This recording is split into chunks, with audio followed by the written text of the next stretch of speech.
Today I'm going to be talking about Alan Turing, who many of you may know from The Imitation Game.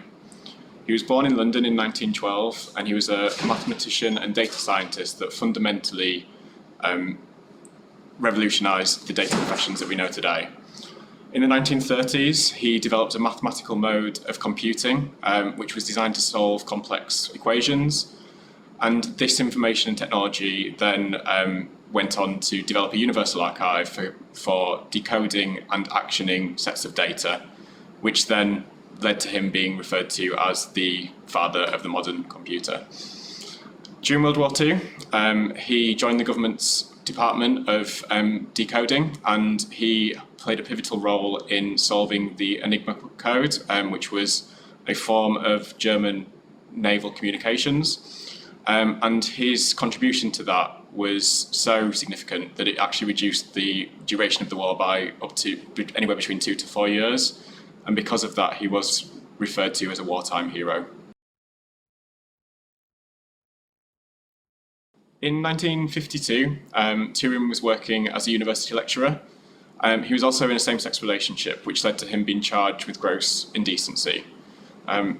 Because of this, he was given the decision between choosing imprisonment or choosing probation. He opted for probation, and that came with a condition of undergoing chemical castration.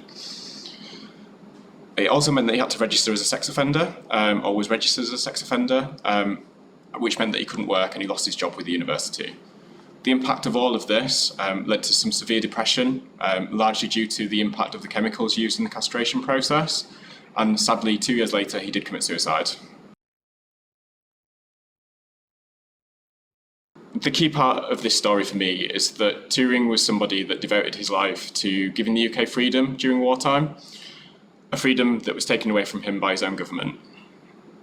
Almost 70 years later, he was officially pardoned for his convictions by the Queen, and this was a significant event. It led to further campaigning and protesting from the LGBT community, and in 2017, the Police and Crimes Bill was passed, which included a piece of legislation which is informally known as Turing's Law.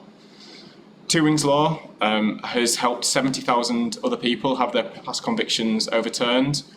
And whilst it's not a perfect solution, it has had an incredible impact on obviously those 70,000 people. So there's still lots to be done to protect the freedoms of the LGBT plus community across the world. And it's important to remember the people that have been marginalised by society over the years. And I'm pleased to say that even now, 70, 80 years later, Turing is still remembered and is having a positive impact on the lives of many. The Turing scheme was introduced a couple of years ago, which invests £110 million into developing education and access to education for people from underprivileged backgrounds. So whilst the atrocities faced by Turing cannot be forgotten, the extraordinary impact of his life continues to live on through students today.